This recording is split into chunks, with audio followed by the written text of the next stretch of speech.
Glenn's about to drop some knowledge. I'm dominating. What do you think when someone in a debate yells out, "I'm dominating"? Got your ass. Woo! All right, Alex. Yeah, got his ass now. Once you're baby. done celebrating, Ashley Babbitt, nobody died. Old woman didn't get drugged in by the cops and beat by batons. This is an Eagles-Cowboys game. What is that? No, he wants to do little one-ups and just. So what Trump fans are, hope the audience only goes off how much emotion there is. I can top you. Alex, I can calm top down, you. buddy. Calm down.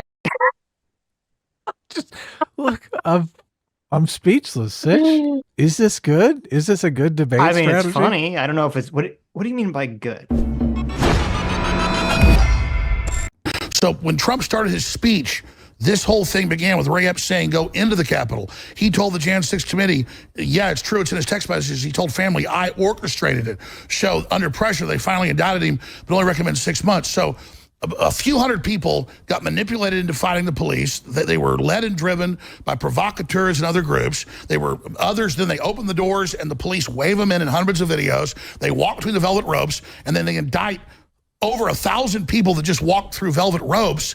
And then now we're told in the National Security Directive of President Biden, the #1 threat is the American people. And he had a declaration of war yesterday against all Trump supporters and says to protect democracy, we're not going to let you vote for Trump. So as Stalin said, I care not who casts the votes, I care who counts them. Well, Biden doesn't care who casts the votes. He cares who's allowed on the ballot. So we've already won. No one's buying this. And when this happened 3 years ago, the Wall Street Journal had to print a retraction, but they said I was there as a coward telling people to attack. Well, no, they wouldn't let me put the video on Twitter where I was saying don't go in. But the truth is it's coming out. And so that's the bottom line here. And this attempt by Biden to cast the American people as the enemy in all these movies about martial law and civil war and race war, that's their only hope because the corrupt, evil Democratic Party and its evil twin, the Republicans, they've lost power and populism is rising. Quite frankly, this was not an insurrection. It was an insurrection that would have been guns.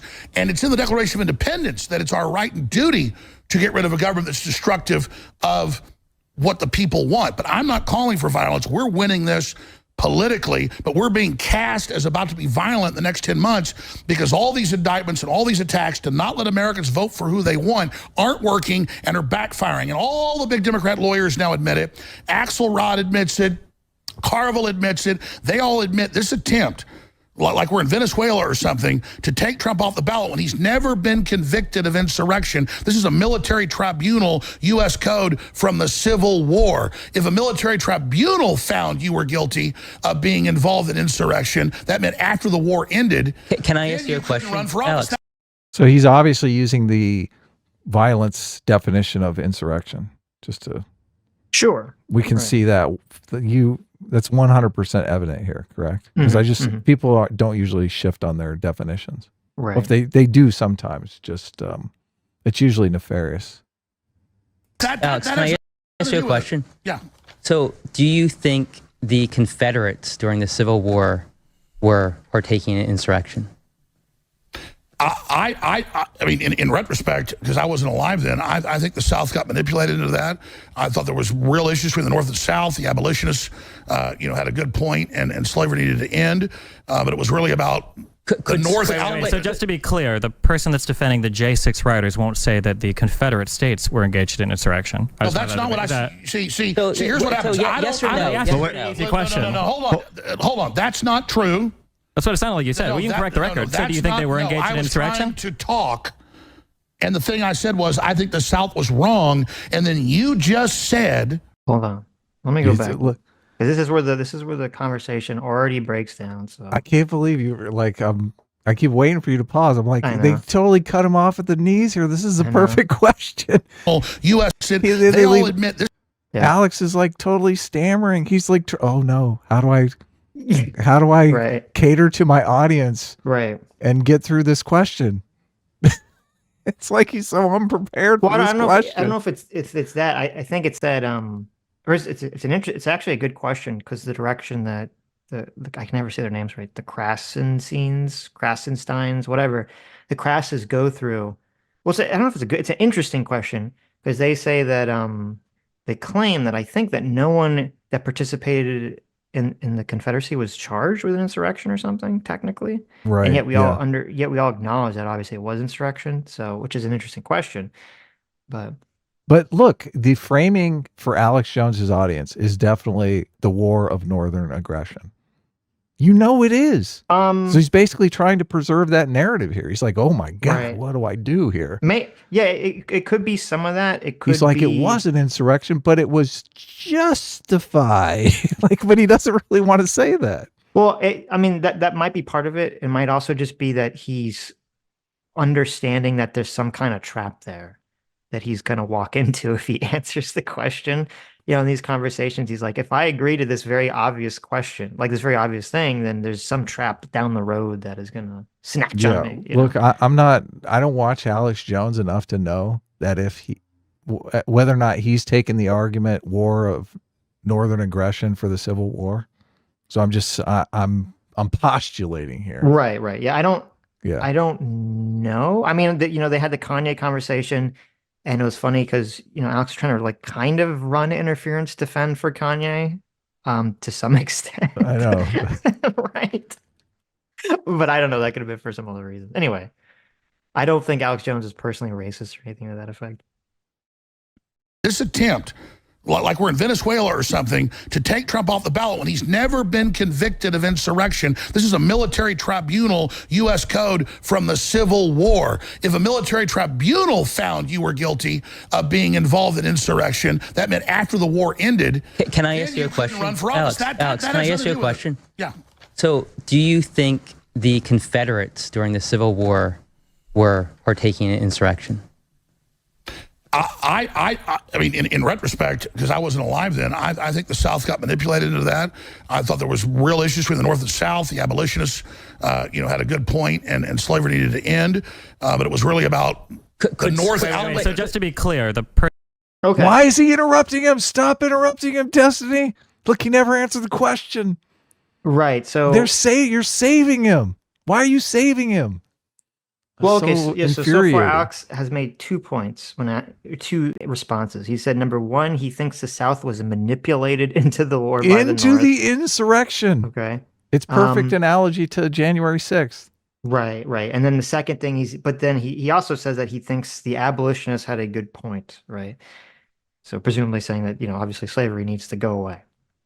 Right, but he's trying to manage the narrative that it was Yes. a war of northern aggression and the North sucks and the Yankees suck and the South was innocent victims here. It does seem like he's trying to walk some kind of interesting tightrope to accomplish some goal. That is true.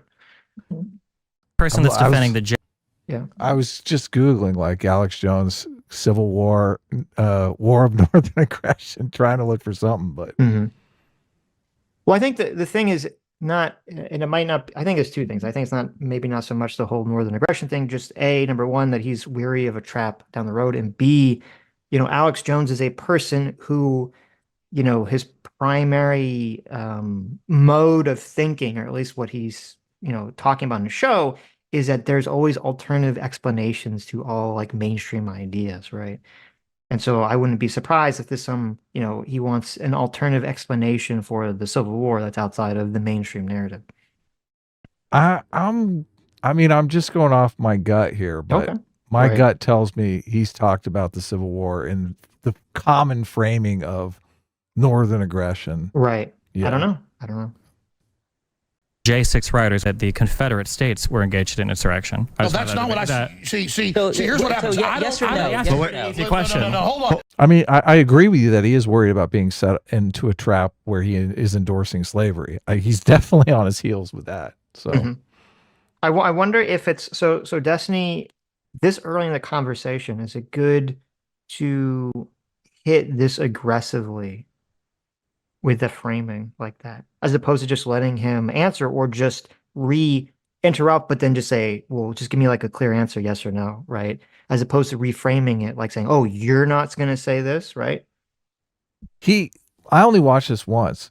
My recollection of this exchange, and we'll watch it here and see if I'm correct, but he managed to maintain the two narratives: the war of northern aggression, the South is innocent in air quotes, right? Right. And also say, look, I'm against slavery. Don't think I'm in favor of slavery. So he tries to walk that line and skates off without ever answering the question. Right. But what happens here is because what Destiny specifically said was you're not willing to you're not willing to say that the Confederacy was an insurrection. Yes. Alex hears that and interprets it differently. He interprets it as Destiny saying, "Oh, you're siding with the South and defending slavery," which isn't what Destiny said. But Alex interprets it that way, and this is kind of sets off the tone, I think, between the two of them for the rest of the conversation. Right. Is that misinterpretation? Is this war of northern aggression narrative siding with the South? It kind of seems a little bit like it is.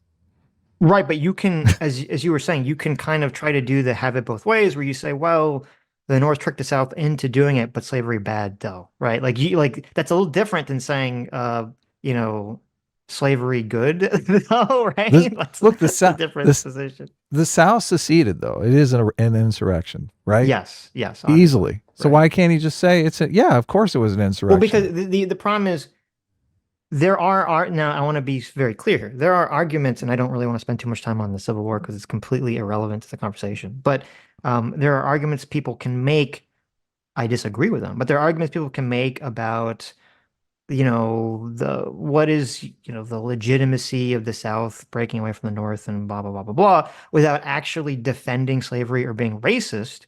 But there are a lot of people that do make those arguments that even if they don't defend slavery are racist, right? And so that's kind of what Alex is afraid of, is being tarred with the racist brush. Take slavery completely out of the equation. It's still an insurrection. Even if they didn't leave the Union because of slavery. Let's say they left just because they didn't like taxes. I agree. I'm just saying that's why Alex Jones is so remiss, or I guess so freaking out right now, is because he knows he's going to get hit with the racist brush. Right. Well, I think it's also trying to preserve the northern aggression narrative. Maybe. I don't disagree. Yeah. Hold on. That's not true. That's what it sounded like you said. You can correct the record. So do you think they were engaged in insurrection? I was trying to talk, and the thing I said was... Look at this. He asked him straight out. He just says, look, okay, just tell us. Let us know. Right. Now watch. He's going to talk, and not answer. Okay. Because I think the South was wrong, and then you just said that I support what the South did. No. I didn't say you supported that. I said that you said that they weren't engaged in insurrection. Do you think the Confederate States were engaged in insurrection? Was that because there were rebellions during Reconstruction at the end of the Civil War, and they were saying if you lead an uprising against the northern occupation of the South, you're precluded from running from office, because they were worried about Southerners getting office again, like Jefferson. No, I do not support the Civil War or slavery, and I'm not a, quote, Confederate. Okay, but was it an insurrection? That's not what I said. My question is, was it an insurrection? Yes or no? Yes, if you were, no.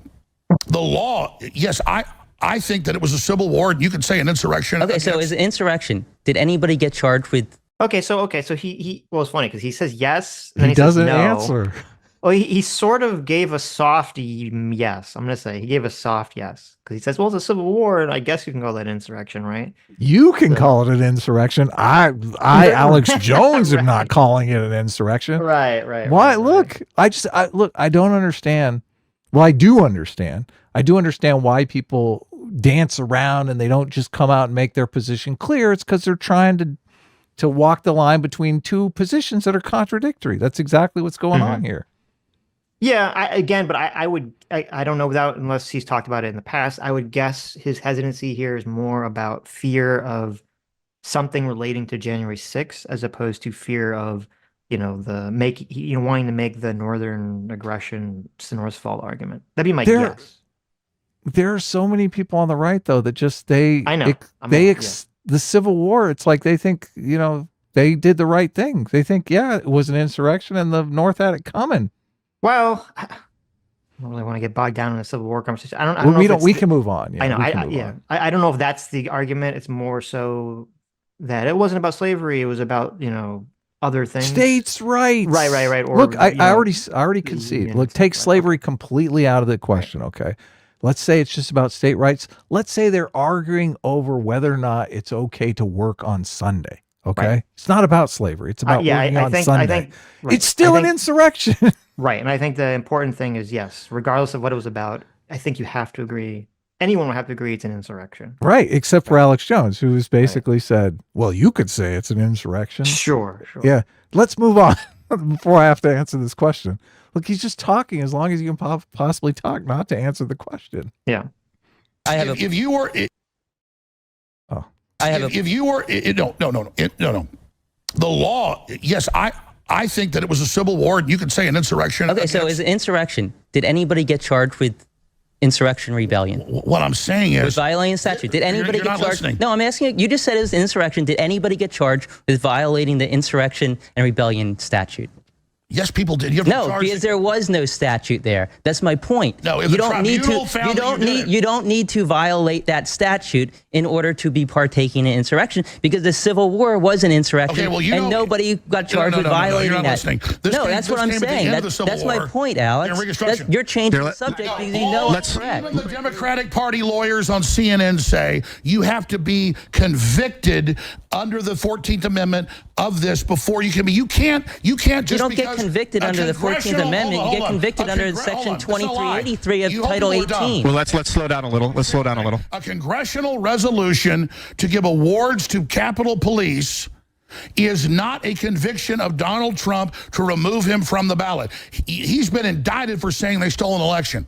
So now they want to take him off the ballot so you can't vote for him, which is pure stealing of an election. I think this is not, he's the Yankee. He's not somebody in Georgia. He's not Robert E. Lee. This has nothing to do with I know, it. but Also, as a quick fact check, on the 14th Amendment, it doesn't require a conviction under Section 3. You can literally put it on the text on the screen. There's it does not say needs to be convicted. I guess we need to define the difference. Alex, one second. We need to define the difference between the casual term insurrection and the... We already talked kind of, I think, extensively about our feelings on the taking Trump off the ballot thing, so I don't know if we want to go into it all Well, we over should again lay our position out. I was thinking in the beginning also we should lay our positions out, just because like everyone is going to try to spin our positions like however they want. Yeah. Okay, sure. I mean, you don't necessarily care about that. I just kind of... Right. Yeah. No, I agree. So lay out your position on both the 14th Amendment thing and anything else you want. Well, my position is that basically Donald Trump cheated, tried to stay in office. I would call it a bloodless coup. I think that is the most accurate definition of it.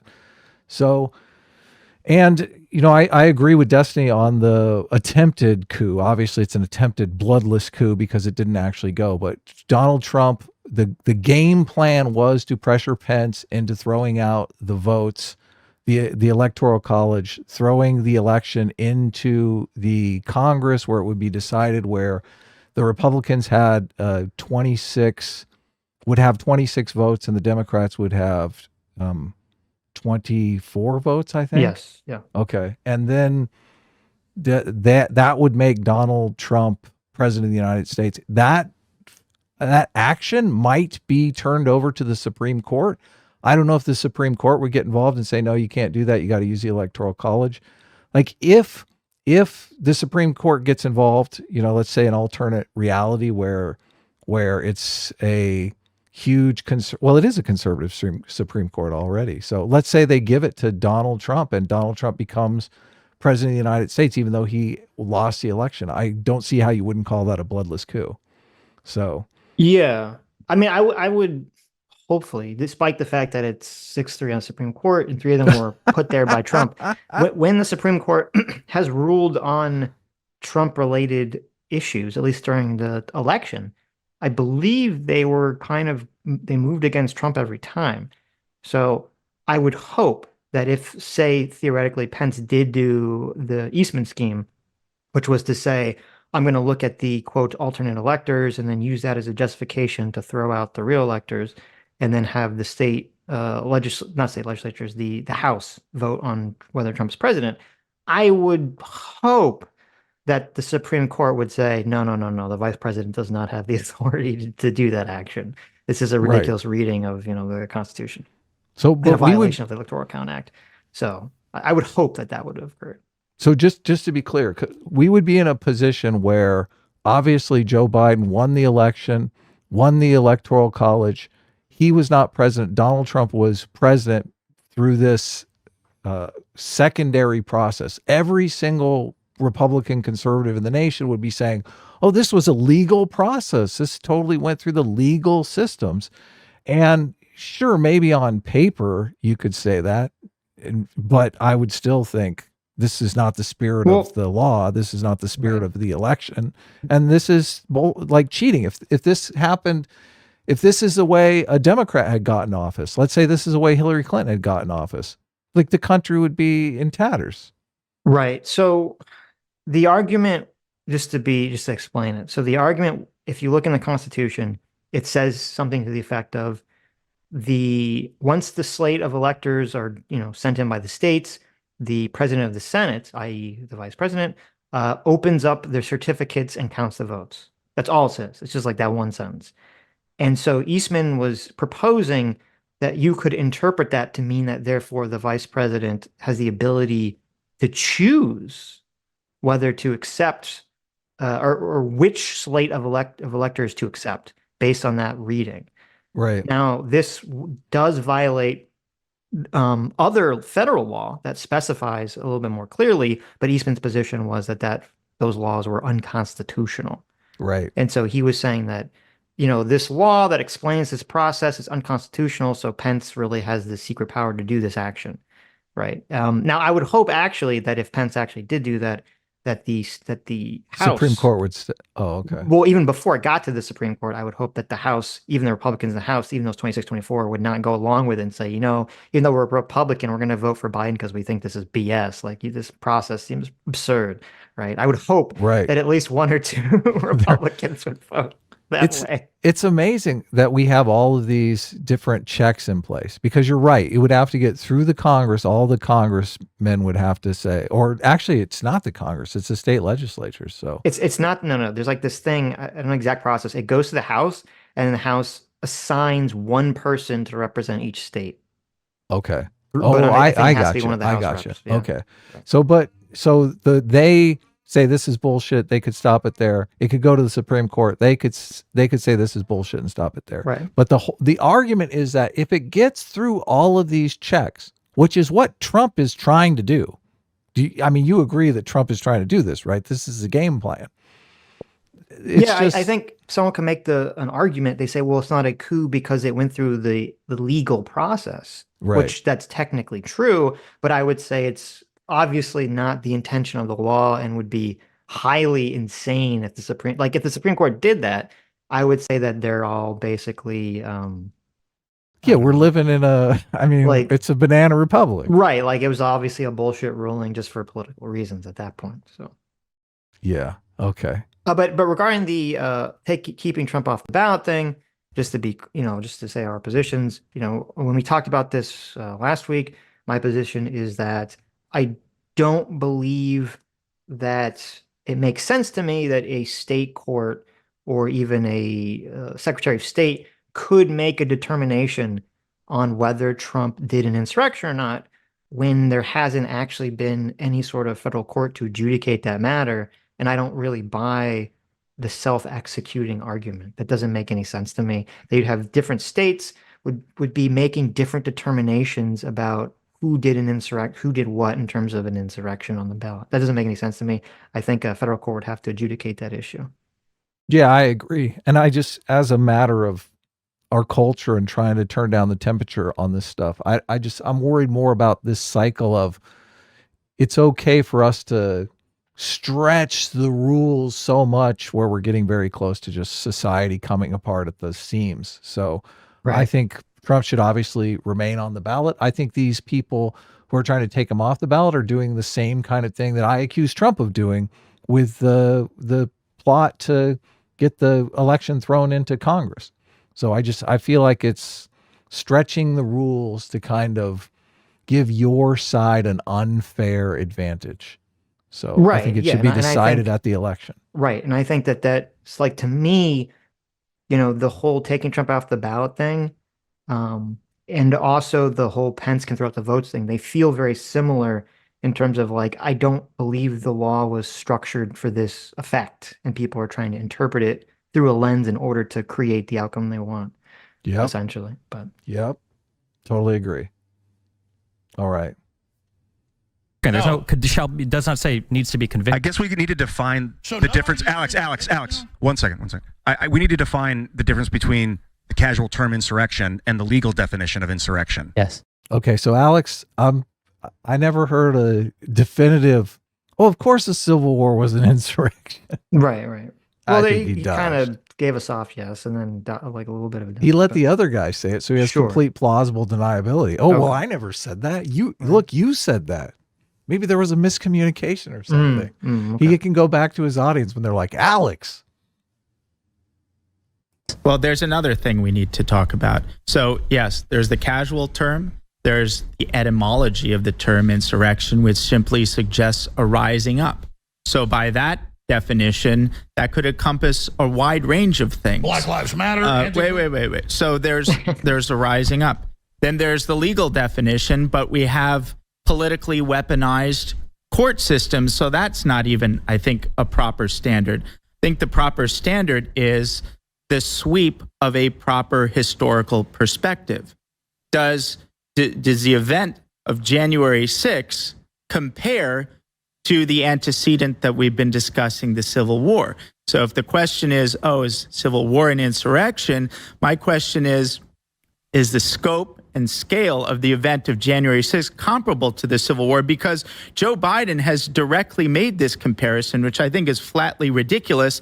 And that comparison has to be valid in order for these ridiculous Section 3 arguments to have any force or legitimacy. And I think any common sense. It's a lie. I'm going to shut up. It's a lie on its face. They say it's bigger than Pearl Harbor and 9/11. That is bull. Okay, so here, let me finish what my point. Yeah, do that, and then I want to go to Glenn for a second. So my after you do that. point is that two things: the Civil War was an insurrection. I think it's hard to argue that. Nobody got charged with a crime of violating the Insurrection and Rebellion Statute 2383. What about 1992, the LA riots? George Herbert Walker Bush, he invoked the Insurrection Act.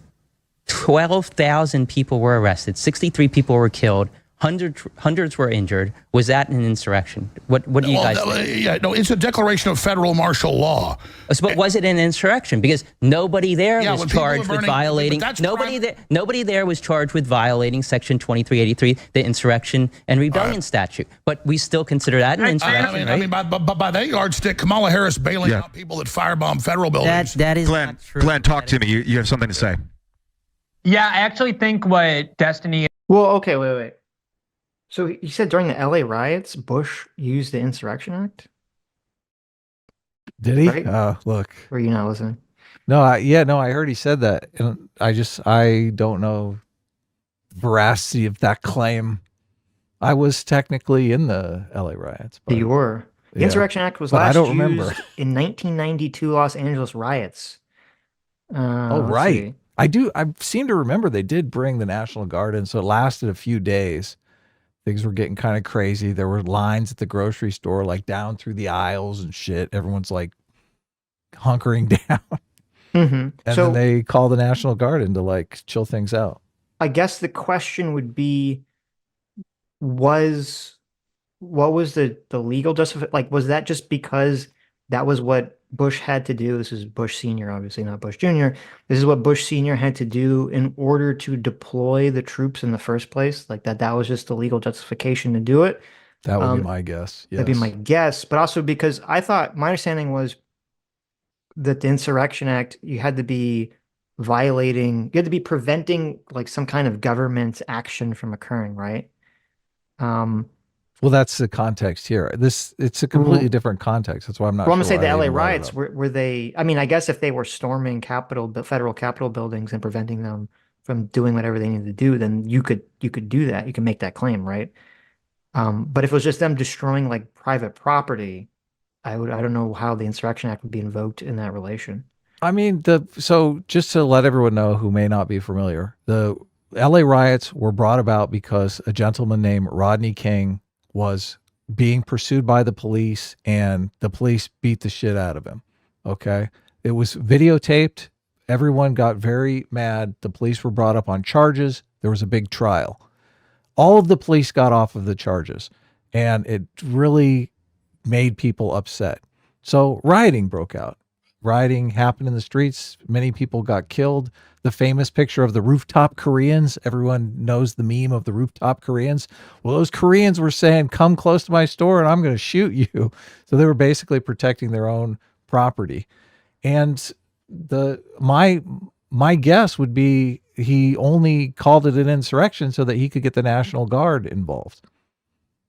Right. Yeah. Right. They weren't trying to subvert some sort of, well, they might have been attacking City Hall or the federal buildings or whatever, because it was very much the government has screwed us over here. The government is looking the other way on police brutality.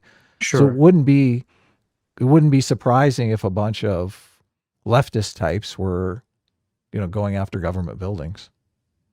But they weren't trying to subvert an election or replace the powers that be. Right. But it doesn't, yeah.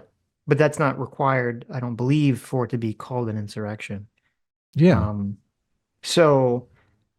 But I do think there's a strong argument, and I would agree with it, that, Antifa, I would say that when the Antifa, they create those autonomous zones, they also did this in Georgia, I think that those 100% yeah, should be that's called an insurrection. Right. You're literally carving out like a piece of America, trying to say it's your own country. I would say that the Antifa people in Washington, or I'm sorry, this was in Portland, I think. I don't know if it was Portland or Washington, but who were trying to firebomb and attack the federal court building, and Trump wanted to send federal troops in. I think that's 100%. You could say that that's an insurrection type action. So it seems like a side quest in the context of January 6th to me, because this is why I like the term bloodless coup, because it was really about keeping Donald Trump in power. That's the only thing that was going on here. Yeah, they're not the same. They're different, right? But they're still people acting in a way to try to prevent proper government processes from occurring. Of course, yeah. Right. Well, also there's the all of these other cases have the violence component. So yes, right. And what Ed are saying are very important.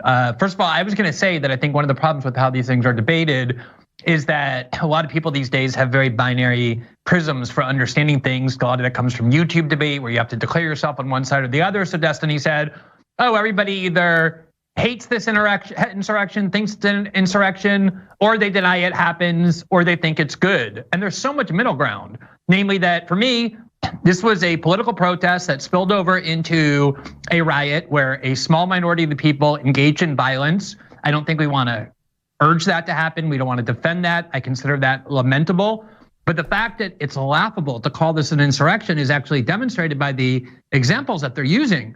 This was a 3-hour riot that was extremely easily subdued. It doesn't remotely compare to any prior insurrections, let alone to the Civil War. The only people who were killed on January 6th were 4 people, all 4 of whom were Trump supporters, 2 of whom dropped out of a heart attack and 1 from a speed overdose, because these were not exactly a well-trained militia. And when Jack Smith went to charge Donald Trump with multiple crimes, he had a lot of options to charge him with, and he charged him with a lot of crimes, including very dubious ones. He did not charge him with inciting an insurrection for reasons that I think we ought to ask ourselves why. But the fact that this is such a minor event in history is demonstrated by the fact that the media, who needed this to be a major event, immediately started lying about what happened, saying that Brian Sicknick was murdered when he had his head bashed in through a fire with a fire extinguisher, only to learn that actually he called his mother that night. He was fine. He died the next day of what the coroner said were natural causes, because the media knew that if you can't say that even one person supposedly perpetrating the insurrection killed anybody, pulled out a gun, let alone discharged the weapon, all of which is true, it's a joke to call this an insurrection. At best, it's a riot. And that's the reason why Trump hasn't been charged with an insurrection. The only time he ever commented on January 6th about whether he thought there should be violence or not was when he said the following. He said, I know that everyone here will soon be marching over to the Capitol building to peacefully and patriotically make your voices heard. He urged them to be peaceful in how they went there. To the extent there was violence, I think you can make the argument that the FBI informants that even the New York Times admits were there were the ones that urged it. But even if the people who were there were the ones responsible, at best this is a riot. You could so easily make the case that the 2020 riots were a far greater insurrectionary threat than anything that happened on January 6th. That's perfectly said. I would ask. So I want to say regarding to this. So first of all, regarding going back to second to Bush Senior. So I looked up the Insurrection Act says that if the state, if the laws of a state or the federal law are being basically obstructed by people and the state can't regain control, then under the Insurrection Act, they can request federal troops come in. So that would be the justification for the Insurrection Act in the LA riot. Perfect. Now, I don't know if that is a good example to compare that to January 6th, because it's a very completely different situation. So, because that doesn't require, quote, like the individuals in the LA riot were doing a, quote, insurrection the way we think of when January 6th. So I don't know if that's a good comparison. Yeah, this is why I like the coup terminology. It's just clear. Right. So I do sort of agree to an extent with Glenn, or a point that he's trying to make, which is that I think Jack Smith not bringing up the insurrection charges to Trump greatly harms the argument and the optics, especially, of trying to say that Trump did an insurrection. Because you're saying, well, if the federal government's not even charging him with it, then it kind of definitely weakens the argument to say that he did do it in a legal sense. Yeah, totally agree. I would ask the left over here. I know Ian's asked the questions. I mean, I don't know. Did you guys see Biden's speech? I mean, it was an hour long that no one there was good. They were all there, over a million people. I was there. And then we marched down there to have another rally, and then I see this terrible thing happening. It was medieval, and then Biden saying they're all bad, and we can't let you vote for Trump. I mean, come on, man. We have a clip from Biden's speech I want to play, and then let's get back to you, Destiny. You had something to say, but if you guys have this, it's clip number 4, Biden's speech. This is from yesterday's. It's only 50 seconds, but let's load this up. Not sure what Trump's mob was a peaceful protest. It was a violent assault. They were insurrectionists, not patriots. They weren't there to uphold the Constitution. They were there to destroy the Constitution. Trump won't do what an American president must do. He refuses to denounce political violence. So hear me clearly. I'll say what Donald Trump won't. Political violence is never, ever acceptable in the United States political system. Never, never, never. Those are the Democrats. It has no place in a democracy. None. You can't be pro-insurrectionist and pro-American. And yet Trump and his MAGA supporters not only embrace political violence, but they laugh about it. The insurrection is the open border. So the insurrection was not just the 3-hour riot that happened at the White House afterwards. I think that's the least charitable reading of everything that happened. And that's not, if you read any of the charges that either Jack Smith or the Georgia RICO case has alleged against Trump, are saying that, in fact, not much of the focus is on the 3-hour riot at all. Not much of that. Hold on, Alex. Let Stephen finish his thought first. So not much of those indictments are actually focusing on the 3-hour riot itself. The unprecedented act that there is no answer for, that Kamala Harris or Joe Biden or Hillary Clinton have not engaged in, is using knowingly false election claims for months to try to pressure state electors to change their vote. And then when they wouldn't do that, beg them to elect different electors. And then when they wouldn't do that, create a plot to create fake electors. And then when Pence wouldn't accept that, try to capitalize on that final 3-hour riot at the Capitol building to also make phone calls and tell people to decertify their vote or to switch their electors. JFK. Who said that argument before? Was it you? Oh, it was me. I just think it's funny. I said that was the exact argument I said, I think, when we were talking to Destiny last time. So that was my position. Wow. That was my position. So, and I think that is to me, that is the more sensible position, is to say all those actions leading up to that would, now again, I don't know, you sort of quibble over whether it's an insurrection or not. And I think there's grounds to quibble on the insurrection language, because you could say, well, he was trying to do it through various legal processes as opposed to illegal processes. Unless the argument is that Donald Trump knew he lost and was doing it anyway, then it would be. So I do think that I think the electors thing, and I think all that stuff was far more egregious than the riot. And even if Donald Trump, I think, kind of sat back and let the riot happen, I don't think it was his intention. I don't think he precogged thought that was what was going to go down. That the Capitol building was going to get thrashed? Yes. I think once it happened, he kind of sat back and didn't really do much to stop it, and was kind of just sitting to see what would happen. But I don't think he anticipated that event occurring that way. Yeah, he intended it to be political pressure, a peaceful protest to just show them a show of force and put that kind of pressure on him, not to try to pressure Pence, and then even if Pence went along with it, to try to pressure the House to vote the way that he wanted them to vote. Yes. Right. Yeah. You go. Well, no, I'm under the impression that Trump still believes that he won the election. So I do think I don't think Trump knows that he lost the election. I think he's unmoored from reality at this point. He's been shown enough evidence that quotes. Evidence that he thinks is substantial enough for him to assume that he won the election and there was some sort of cheating that went on. So he feels justified in all of this, and that's what he's told his supporters. His supporters believe that there was enough cheating going on that they feel justified. None of them believe that Biden actually won the election. So I don't think they really, this idea that many of the court cases are trying to say that he knew that he lost the election, to try to say that there was some intent here to undermine an election that he knew he had lost. I don't think they're going to be able to prove that unless they have some sort of smoking gun of Trump telling somebody, we lost this election, but I still think I should stay in power because, the Democrats are going to destroy the country. I don't think that exists. But I think it depends. And I don't know the answer to this question. I don't know if they have to show beyond reasonable doubt that Trump personally knew he lost the election, or do they have to show that a reasonable person would know that they lost the election, and therefore if Trump doesn't, it's grossly negligent? I mean, because I was kind of trying to look into this. Usually when they come to these criminal intent things, people don't confess, right?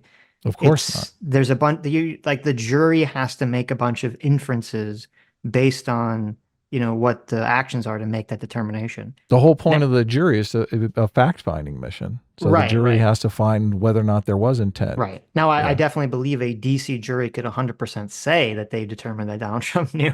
He lost the election, right? But that's true. Yeah. Right. I'm just talking about my own personal position. Personally, yeah. I could believe either way, that Trump knew he lost and doesn't care, or that he's so egotistical and, as you said, unmoored from reality that he doesn't know. He honestly believes it. I could believe either of those are true. Yeah. I mean, it seems like there would be he would have said something to somebody, but whether or not they'd get it recorded or. Yeah, I think supposedly, I believe the only person that I'm aware of, I believe, that's made that claim is Cassidy Hutchinson, but her credibility is obviously not the best. She was the one that talked about the steering wheel. Donald Trump, she heard from Secret Service that Donald Trump tried to grab the steering wheel. Yeah, her credibility's nonsense. Right. Yeah. Now, if Mark Meadows or some other person who took a plea deal in Georgia made some kind of testimony that Trump said that he knew he lost something, I think that would basically completely destroy Trump's ability to defend himself after that point. But I don't know if such a statement will ever come to fruition. Interesting. That is the issue. That is the issue. Alternate electors. JFK. No, they didn't. JFK's story was completely different. I can explain that if you want. Yeah, please do. Okay. Right. Yeah. So in 1960. 1960. So in 1960, JFK and Nixon, there was a dispute because there was a recount. I think JFK ended up winning by like 150 votes.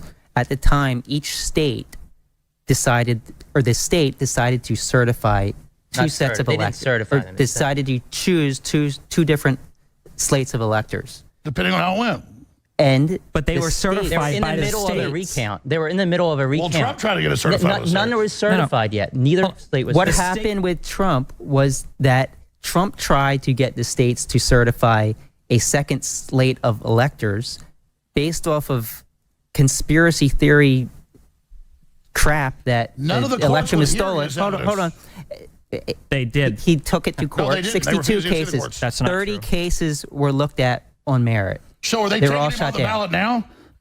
That's a separate. That's a separate. Take him off the ballot is a separate thing. Is the not purest form of election theft is taking someone off the ballot? Alex, let's get back to the 1960 thing really fast. So Alex does a thing, throughout the entire conversation. It makes it very, it's funny.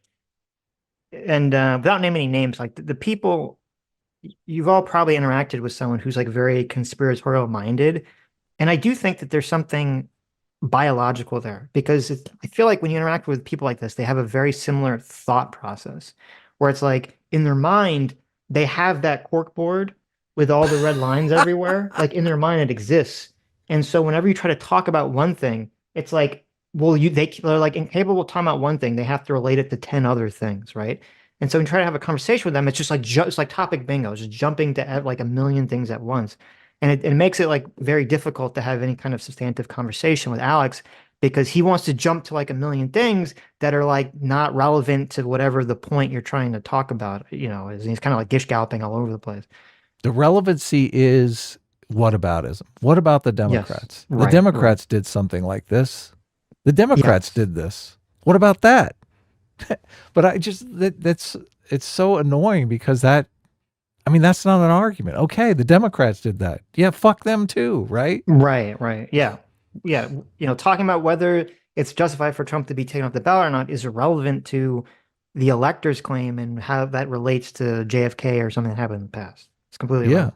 Yeah. Well, even in this specific case, we said earlier that we don't think the Democrats should be trying to take Trump off the ballot. So yeah, screw them. Yes. What happened was that they did a recount and Kennedy ended up winning by, I think, 150 votes. And they chose the Kennedy electors. They certified the Kennedy electors, and Kennedy ended up winning that state. And that's what Trump said. What Trump did was Trump tried to get the states to certify an alternate slate of electors.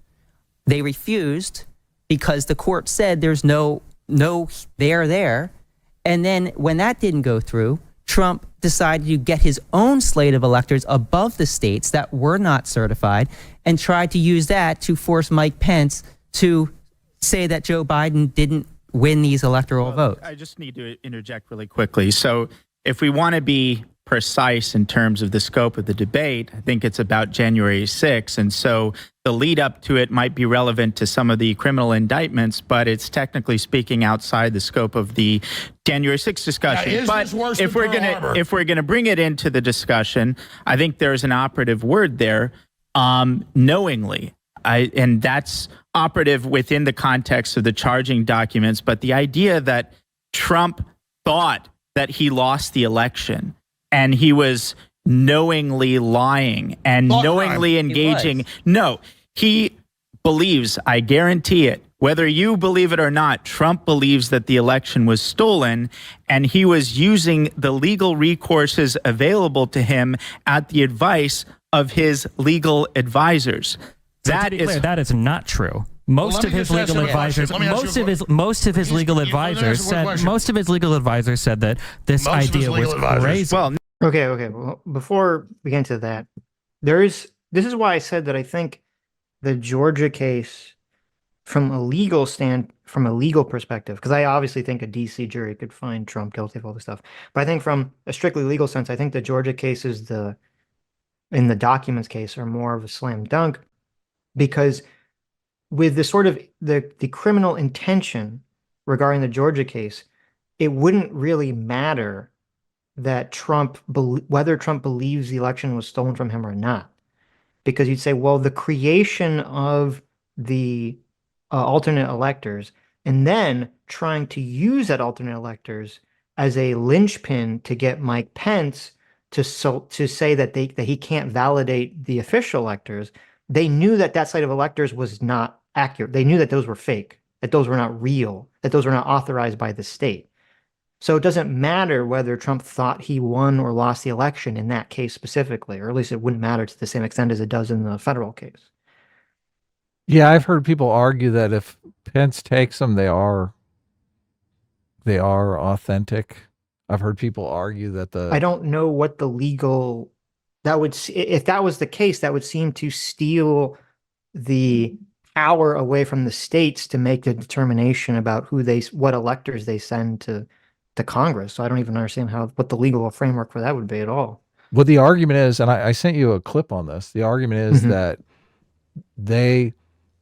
building the secondary slate of electors is the proper way to challenge the election. Flip. Right. Okay. Yeah. Okay. So right. Here's the problem, and this gets really annoying because this is kind of what they were talking about. Yeah. Right. This is kind of what they were talking about, and this gets confused either accidentally or intentionally again and again and again. Okay. And I've said this a million times, and I'll say it again. Okay. When the Trump administration, or the Trump team, I should say, for re-election, created originally the alternative slate of electors, even though technically the creation of that document would technically be illegal, no one would charge them and it wouldn't matter. Okay. Because at first, when that alternate slate of electors is created, they're created under the idea that if Trump wins a court case or wins a recount, and it's very close to the deadline of the time, that they'll have the alternate slate ready to go to save them time so that they don't get screwed over because there's a deadline that these things have to be put in. And if you miss a deadline, it doesn't matter if Trump won the recount, it still goes to Biden anyway. Right. So under that idea, that's fine for them to create the alternate slate of electors. That's totally fine. Right.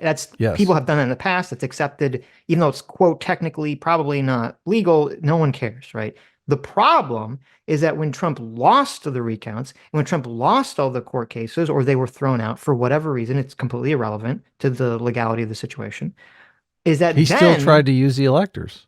Right. Is that then they took this slate of electors and they tried to give them to Pence and have Pence use them as a justification to throw out the official slate of electors. That's where all the problem comes in. So too many people focus on the first part and they ignore the second part. The first part's fine. The second part is not fine. Right. Yes. I'm taking Dershowitz's legal opinion because he's right. But he's talking about the first part. He's not talking about the second part. Okay. That's the issue. That's why I said that. So right, yeah. Well, I think he'd make the same argument that Nick Rekieta was making. Since the electors were never used, never utilized, we all know what he was attempting to do, but it was never really executed. Right. But attempting, a crime, a fraud, or whatever you want to call it, is still a crime. It's just a different crime. It's, fraud and attempted fraud are, they're crimes, right? They're both crimes. Sure. Look, I think it's cheating. I totally think it's cheating. I don't know how it's going to play out in court. So sure. Yeah. Sure. No, but he had leaders who were telling him. If you search hard enough, you can find anybody to validate an opinion. But what you've just done is what I opened with, which is saying he thought the election was stolen, therefore he was justified to engage in insurrection. But is it right to take him off the ballot? Since you don't want to debate January 6th, we're not. That's for the Supreme Court to decide. That's for the Supreme Court to decide. I'm asking you a question. I'm telling you, that's for the Supreme Court to decide. According to Section 3 of the 14th Amendment, it's why does the United States sanction countries that take people off the ballot? What? That's not even remotely relevant here. Oh, okay, all right. So you know what the United States we usually wait, here we have independence. If we do want an insurrection, you'd know it. It would probably be for things like circumventing the vote, like asking the vice president, for instance, to unilaterally win the election. So that would be something that we might sanction another country for. You can't vote for somebody because they make up a bunch of stuff and he's not found guilty anywhere, but you guys just parrot it over again like two men. If you don't like the Constitution, that's your fault, Alex. If you Okay, let me just answer the chat because someone talked about, they're arguing about something that's not super relevant, but so the difference, which they kind of got interrupted and never talked about, the difference with Nixon was that when the Democrats created the alternative slate of electors, which ended up being that they didn't even need because they won the recount and they did have time to do an official slate of electors, for whatever reason, Nixon was given the original slate that was official, the quote alternative fake slate by the Democrats, which was not official, and then also the new official slate that was the correct one that had the Democrats winning.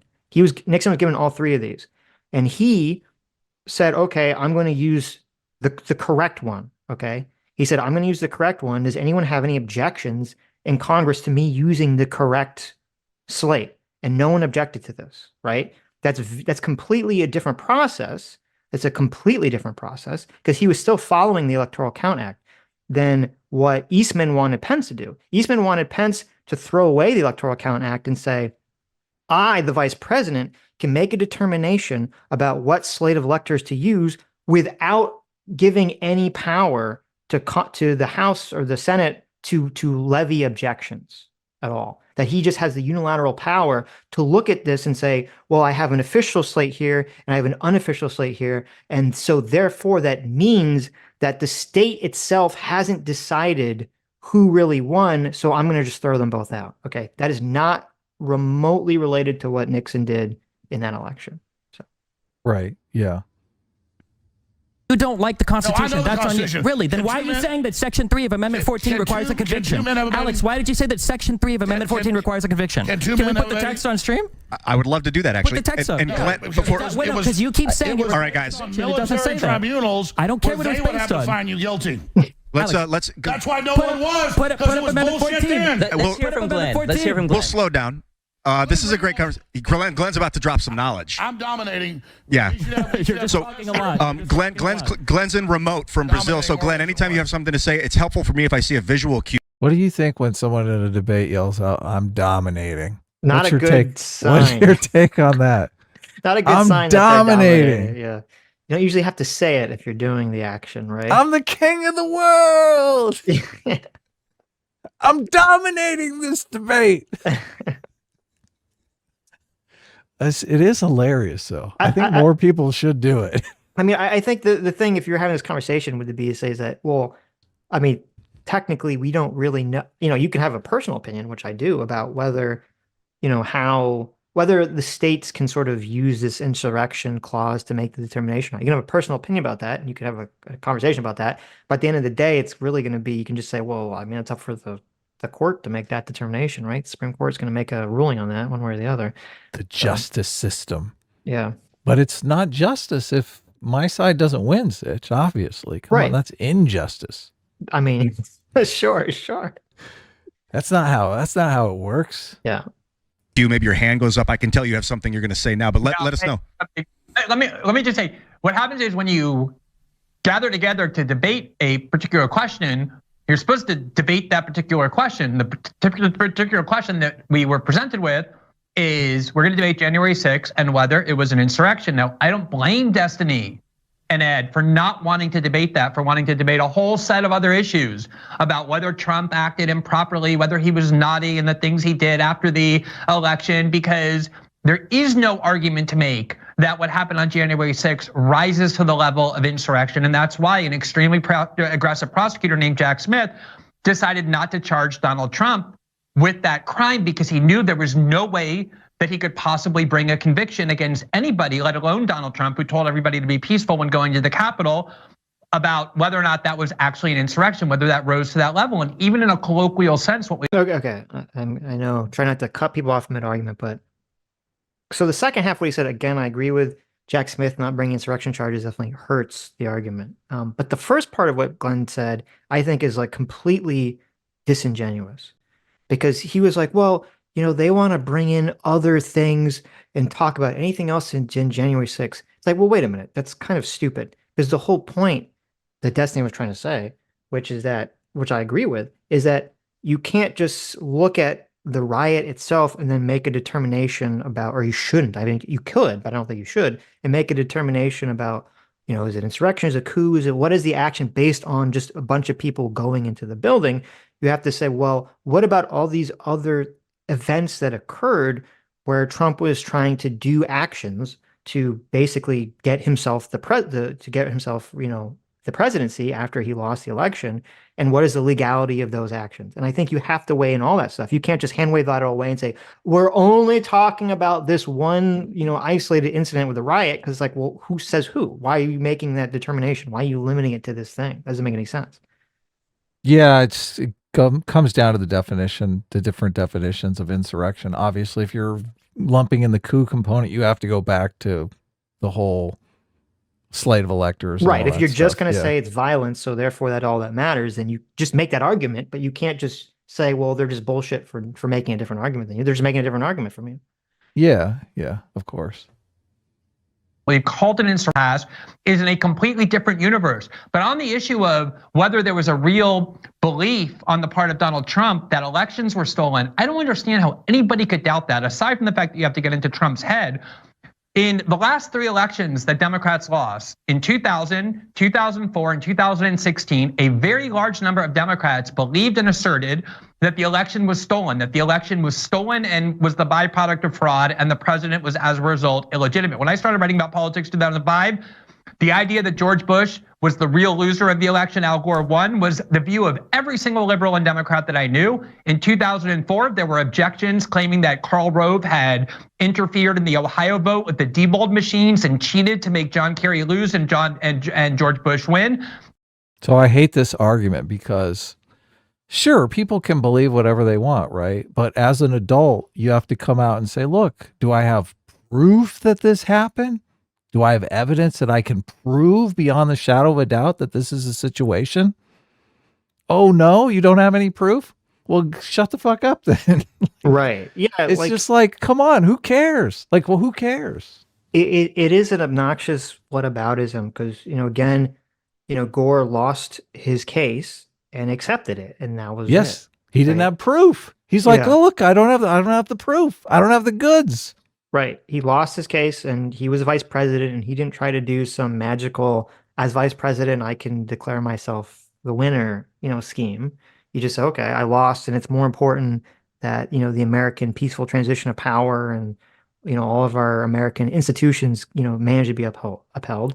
And then even with the John Kerry thing, it's like, yeah, there were some Democrats that tried to who through the legal process, raised some objection to the slate of votes in Ohio, and through the legal process, they said, well, we don't agree, so therefore it doesn't matter. So Bush wins, right?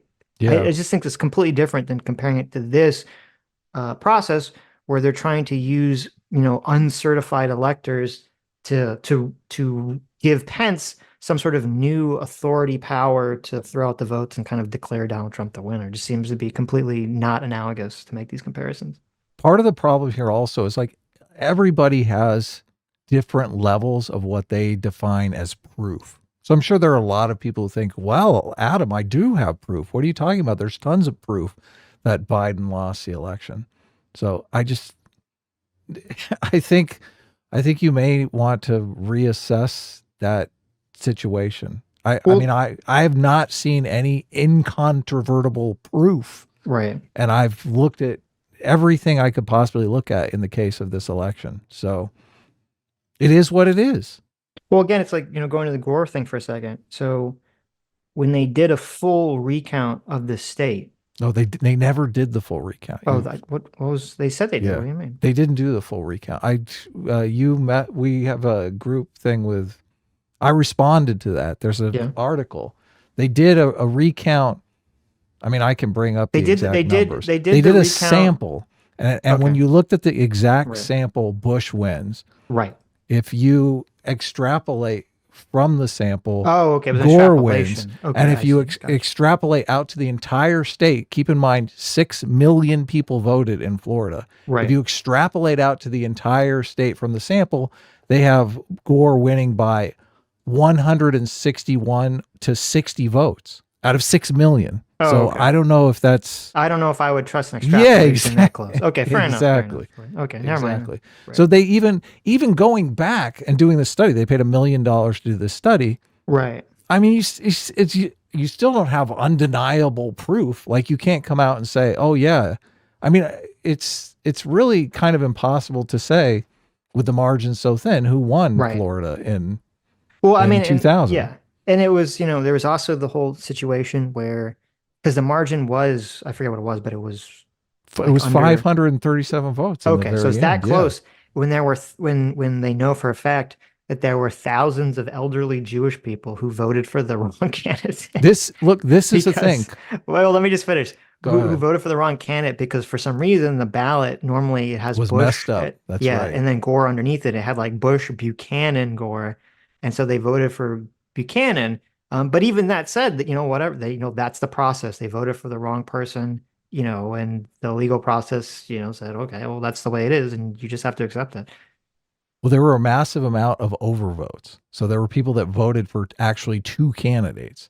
Right. So whether or not you count the overvotes because it's a vote for Bush and a vote for somebody else because they thought they were voting in some other thing because of the design of the ballot. So like how you slice the actual situation, I just like I don't know that there's any. But that's what my point is, proof. just that even with that election, I'm sure with most elections, there's a lot of wiggle room for like people fucking up or like weird shit going on. But at the end of the day, you do have to accept the legal system and the legal process and how it works. Unless it's something just so insanely egregious, which I don't see how, when Trump was seeming to be unable to produce a lot of evidence in this case, even to state representatives who wanted it, I don't see how that would even anywhere near reach that bar for that justification. Yeah, we covered the January 6 hearings. And I mean, plenty of people testified that they were ready to hear whatever proof that they wanted to bring forward. And they kept asking them for proof, asking Giuliani and the people fighting against election for their evidence, but they never produced any evidence. Yeah. And then in 2016, Hillary Clinton and the Democrats said that Donald Trump was the illegitimate winner, that Russia had helped him, and they tried to convince the Electoral College to abandon the certified results of the state. Obviously, you go back to 1960, and there's a lot of historians believe that election was stolen. So it's not like Donald Trump was. This is the everybody does it argument. Just everybody does it, Sitch. Come Right. on. Everyone's doing it. What's the big deal? Yeah.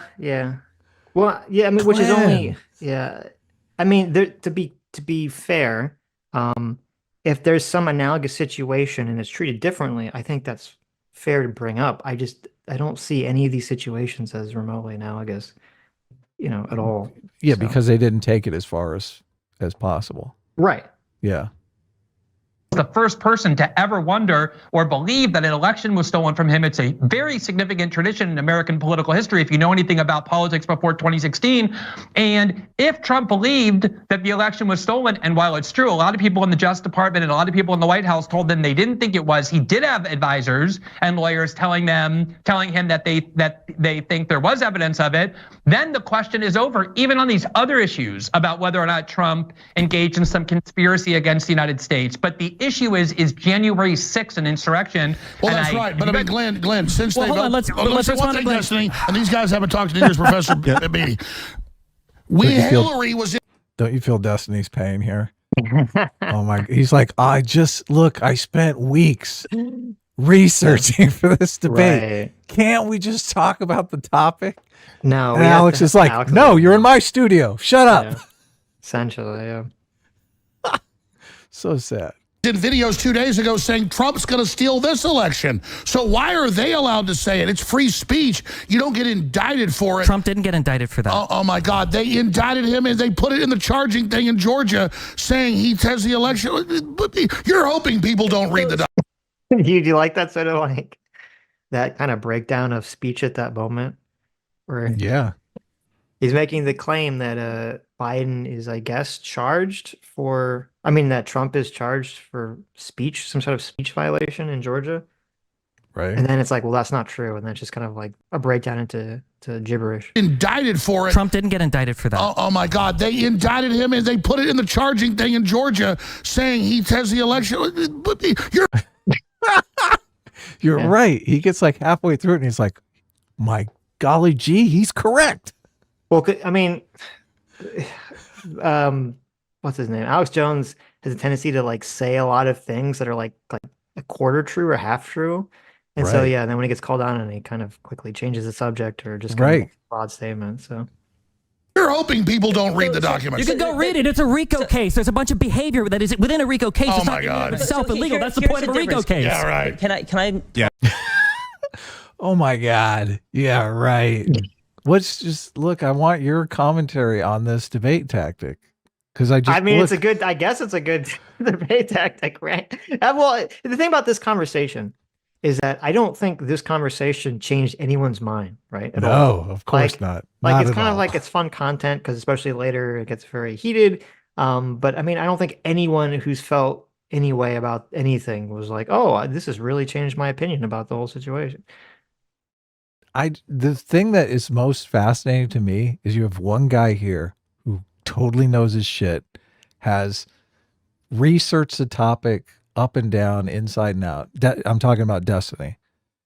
And then you've got one guy who I don't know that he's done a lot of research on this topic. Well, I think Alex actually has done a crap ton of research on it, but he has his own, everyone's looking at it from their biased perspective, right? And so he's looking at, he's researching in his version of research, right? He's looking for things that justify what he wants. Right. So. Yeah. I don't know that that rises to my level of what I would call research. I feel like just affirming, I guess, confirming. Affirming your bias, sure. I don't think is really like research. Right. Yeah. Right. And I don't know that Alex Jones could steel man the opposing argument. I'm sure Destiny could relatively easily. Mm-hmm. I mean, all the research that he's done is kind of trying to steel man the other argument. So he's ready for that. Right. Yeah. Talk about the differences. So Bush versus Gore, what happened? The Supreme Court ruled and Gore conceded. He stopped saying this election was stolen. He stopped saying I won. That was Supreme Court. Yes. Did Gore refuse to certify the vote? I don't remember. Did he do that? The vote was certified. He didn't have an alternate slate of electors? Exactly. Okay. So after Trump wanted a Supreme Court hearing. Trump wanted the same thing. 62 cases were brought before judges. And you said earlier, none of them are based on evidence. 6 of them were based on standing. 6 out of the 62. They wouldn't even hear it. I saw. Do you know how many of them were Trump-appointed judges that made those rulings? 17. So six of them. Let me finish here. 6 of them were based on standing. 4 of those that were based on standing, the judge also analyzed the merits and said there was no evidence or insufficient evidence. So only 2 of them, and that was Texas versus Pennsylvania and Gomert versus Pence. Do you know what those 2 cases were? No, Texas. I know what the cases are. Texas tried suing. No, I agree with you. Biden says inflation's fine right now. I agree with him. Let me finish. Texas tried suing Pennsylvania, Michigan, Wisconsin, several other states. We got to bring the whataboutism counter out. It's getting ridiculous here. It's getting ridiculous. Yeah. He's like, what about inflation? Right. Listen, it would break if you did that. How far off topic is that? I mean, I know we'd literally get into the thousands here with this debate, but what about inflation? States saying that the election was stolen. And the judge said, no, Texas can't sue these other states. Somebody in that state who was affected had to sue them. Now, the other case was Gomert versus Pence. He challenged the Electoral Counts Act of 1807, saying that Pence could overturn the election. He said that I think that's wrong. I agree with you. I think that was a wrong legal theory. Those are only 2 that were based. Hold on.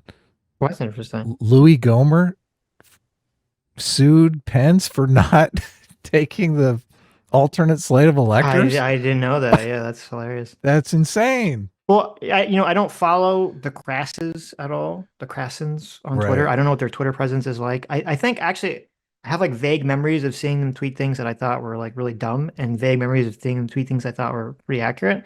But in this conversation, at least so far, at the end, I think they kind of shit the bed with something they do. But I think so far they definitely seem to be pretty knowledgeable about a lot of these, a lot of these cases, or at least are bringing facts to it that if they're incorrect, I would like to see Glenn or Alex or the other guy, bring counterfacts to say, no, you're incorrect because of X, Y, Z. I agree with you on that. So, but what I'm saying is, then if Biden's going to win so big, why can't Trump be on the ballot? That's not up for Biden to decide. That's up for the Supreme Court to decide. Biden said he wants him off the ballot. It doesn't matter what Biden says. Oh, Biden's not the one that decides that. Trump lost. That's why he can't have his race car on the track. This horse is going to lose, so it can't be in the race. Bull crap. Who do you think has the authority then to determine the interpretation of Amendment 14? Man, I know the State Department. Why can't you?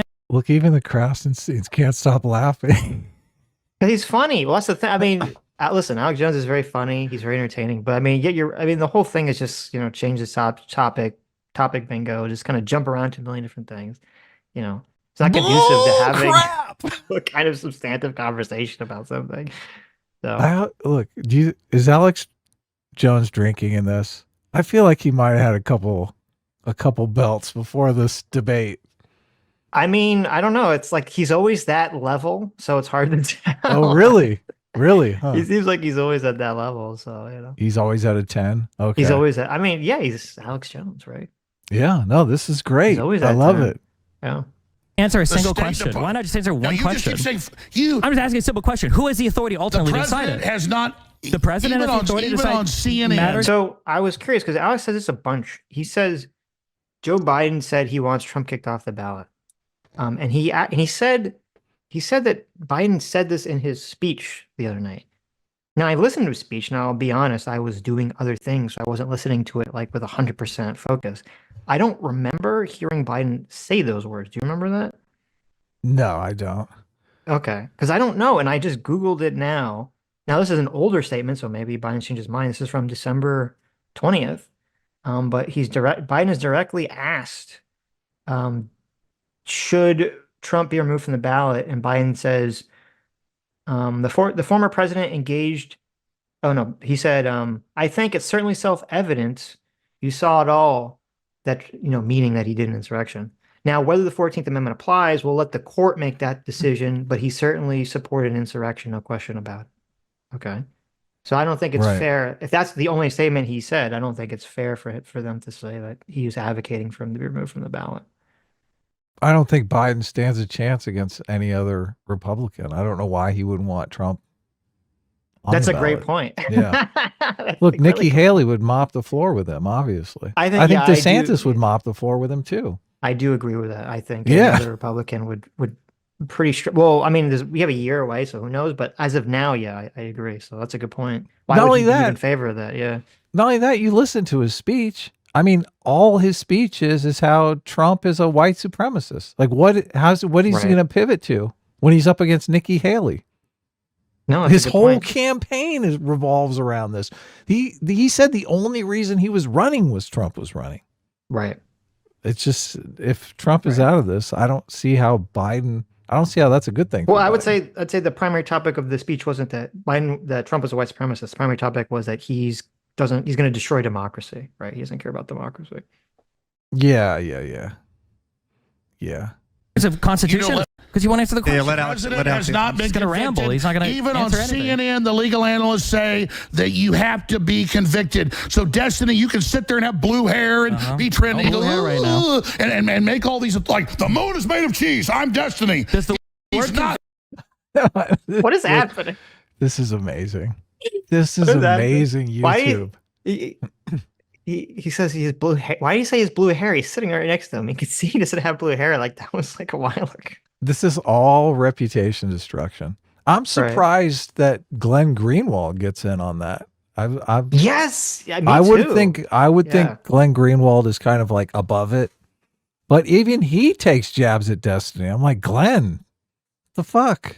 Yeah, I don't know if they have some previous Twitter interaction. I don't know because like Glenn and Destiny are pretty catty towards each other in this conversation, which I don't know what the genesis of that is. But you're right, because I really thought Glenn was going to just try to be above that, but he definitely jumps into it later in the conversation.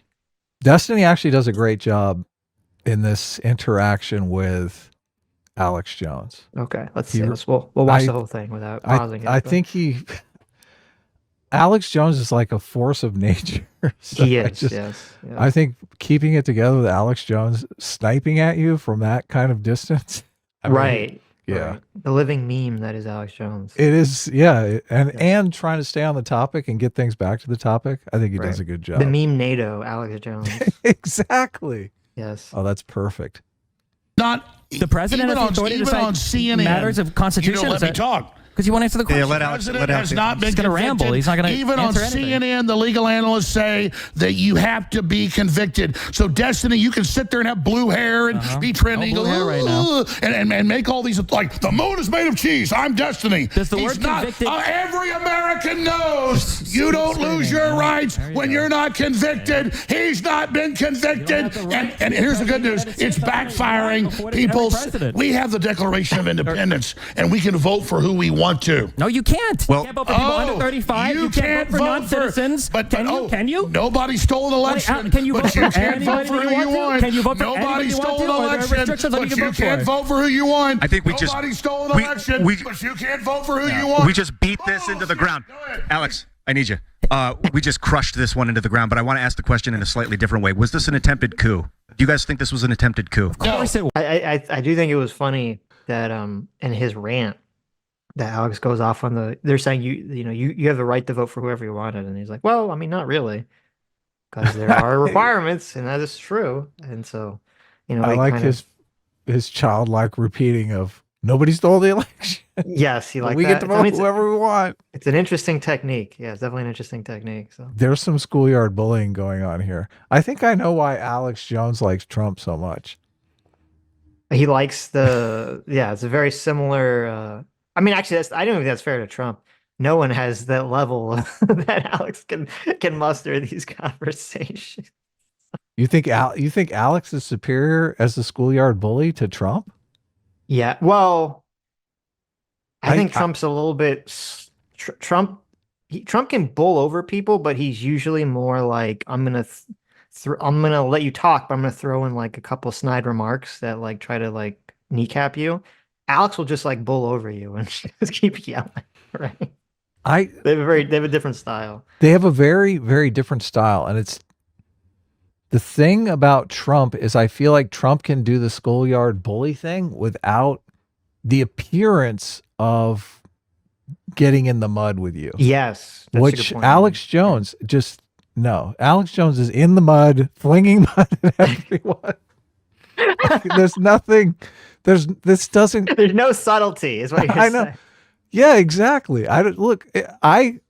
It's funny. I could tell you this is hilarious. I don't know that this makes Alex Jones look good to somebody. If this is their first experience with Alex Jones, I mean, my take is that they probably walk away thinking, I don't like that guy. Well, first of all, I do like the image of Alex Jones. In my mind, I have the image of like everyone in the conversation, including Trump. They all have like child bodies, but like their adult heads. Oh yes. And I like the image of like Alex Jones just in mud, just throwing mud at everyone, screaming, like in like mid rant, just trying to just yell at everyone. It's a very fun image. But regarding like whether if you never not familiar with Alex Jones, you can watch this, what your takeaway would be. I think it would depend really on what your view is of the situation. Because I think if you do feel like the election was stolen, you do feel like the Democrats are evil and they're doing all these bad things, and that Trump was, is the victim here. I think Alex Jones's energy and anger would be appealing to people in that position. That's a great point. Yeah. Yes. But I agree, if you're just neutral, you don't have a strong feeling one way or the other, and you enter into this, you might be like, oh my God, why is this guy shouting? Like, you just be kind of like turned off. That's exactly what I was saying. Yeah. Look, you said it in the beginning. I don't think anyone changed their minds. I totally agree. I don't think anyone is changing their minds over this. I'm saying the neutral party that looks at this is their first experience with Alex Jones. and they're not like a Trump supporter. They're not Right. feeling that. Right. Yeah. But he doesn't care about them because he's doing, Of course. cultivating his audience. So He's playing to his audience. He's Right. totally playing to his audience. Yeah. Obviously it was. The Hunter Biden laptop. Oh my the God. weaponization Hillary hearings, Clinton's emails, the censorship. Russia there's no Russian connection. That's all. mRNA vaccines. Take your extra. I want you to take all the shots. Global warming. How many shots have you had? None yet. You want to take some? No, I hope you take I them just want all. you to answer one question about any of this. I want to see you take them all. I think and we've talked enjoy about yourself. the Democrats more And than the Look, this totally comes off as Alex trying to like buddy up to Destiny. He's like, come on, we're supposed to be having a friendly debate here, asking me real questions. What the fuck? Why are you doing that? You're making me look bad here. This is the moment where, like, in the professional wrestling match, Alex Jones is like, "Whoa, did you take out like a knife?" Yeah, exactly. No, Alex Jones is basically saying to him, look, this is kayfabe, motherfucker. Why are you asking me all these hard questions? I'm a performance artist. Right. That's funny. I don't think that's what's going on, but that's a funny idea. I do. I think, look, he's like, dude, you're in my studio. I'm the big dog here. We're supposed to be going out to drinks after this. Why are you asking me all these tough questions? Mm-hmm. Look, I think that's exactly what happens here. Destiny does a pretty good Alex Jones impression. Look, this is fucking, yeah. All of Destiny's fans are going to love this. This is great. This is the best interaction. As soon as I saw it, I knew this was going to get like a bunch of clicks. Here, I backed it up so we can enjoy it. Oh my God! The weaponization Hillary hearings, Clinton's emails, the censorship, Russia there's no Russian connection. That's all. mRNA vaccines. Take your extra. I want you to take all the shots. Global warming. How many shots have you had? None yet. You want to take some? No, I hope you take I them just want all. you to answer one question about any of this. I want to see you take them all. I think and we've talked enjoy about yourself. the Democrats more And than the maybe Republicans. It's interesting. I think there's actually, I think when Alex Jones said shots, he meant like shots at me. I don't think he meant like liquid shots. Oh, really? I think that's what he meant because he made a little finger gun. Did you say that? Global warming. How many shots have you had? See? None yet. You want to take some? No, I hope you take I them just want you all. to answer one question about any of this. I want to see. Look, Destiny makes it liquid shots in his response. He's like, no, I you want to take know. some? Yeah. Yeah. I just think that's kind of interesting little. I mean, it doesn't really matter. The conversation. I thought he meant shots as in doing shots together. Yeah. Let's Maybe. see. I mean, Do you you think take Alex them is all? drunk, so maybe I he think did. we've talked about the Democrats more. I want you to take them all and enjoy yourself. But I mean, he could mean like take shots at me. Right. Yeah. than the Maybe on your Republicans deathbed. on the January You just 6th change the debate. Isn't subject. that wild? Wait. Maybe on your deathbed you can change the subject. Look, That's he's rich trying to coming make from Alex, but he's yeah. trying to make eye contact with him. He's like, listen, Right. buddy, chill the fuck out here. I look, I do think this is like the lucha libras like, looking at, hey, what are you doing? Yeah, but wouldn't Destiny doing this be playing into the show, right? He should be, if that was the motivation, shouldn't it be, he should be happy by that. Look at this. Right. He's totally he's like trying to get his attention here. He's like, listen, He's trying to hypnotize Kid. him, okay? nobody believes any of this shit. Okay. Stop making me look bad. Isn't that crazy? They now admit that the shot erases your immune system Yep. and doesn't protect you. So you do that little one-liner Are you there. talking about to protect COVID now. now? The Are you talking Democrats about COVID? trying to Oh, maybe he's talking about COVID shots. Yeah. Oh, you're right. Yeah. Maybe he is talking about COVID shots. We're all out of here. Okay. Yeah. What does this have to do with anything? How did we get off on COVID? Look, now we have to listen to it with COVID No. shots in mind. Okay. Isn't that wild? Wait. Isn't that crazy? They now admit that Was the Hillary- shot erases your immune system Yep. and doesn't protect you. So you do that little one-liner Are you there. talking shot about to protect COVID now. now? The Are you talking Democrats about COVID trying to now take or away my January Democrat- 6th? Yeah. Let's stay back. All right, guys, back to topic. Yeah. Okay, we're both wrong. He's talking about how many COVID shots have you done? Okay. I think Destiny's done 2, right? I don't know if he did I a don't booster know. or not. Darren. Brian has an answer. So is it a coup? That's the question. Yeah, that's so. I think it can be debated. Or an that attempted it was coup, a coup. an attempted coup. Definitely, I would say it's an attempted coup. And a federal The coup is flooding the border with aliens. Alex, hold. district judge, U.S. District Judge great. David Carter, actually evaluated the Trump Eastman scheme, and he said, All right, we got some big Well- news. I'm not interrupting you. No. Hours after. Not that yet. Oh. But we had Glenn. Glenn's going to speak after you were. I'm sorry. I'll shut up now. so Do they never come back to whatever that was, right? What was the breaking news? I don't know. They never come back to that. We never find out what the breaking news was. I don't believe. Yeah. So the federal judge, U.S. District Judge David Carter, evaluated the Trump-Eastman scheme. Another lawyer. Which we can go into later. But basically, he said that it was quote, a coup in search of a legal theory. This is a federal judge. So a judge. We have a CIA coup over America. Hey, the CIA killed Kennedy? Judges aren't part of the CIA. Oh my God! I don't think so.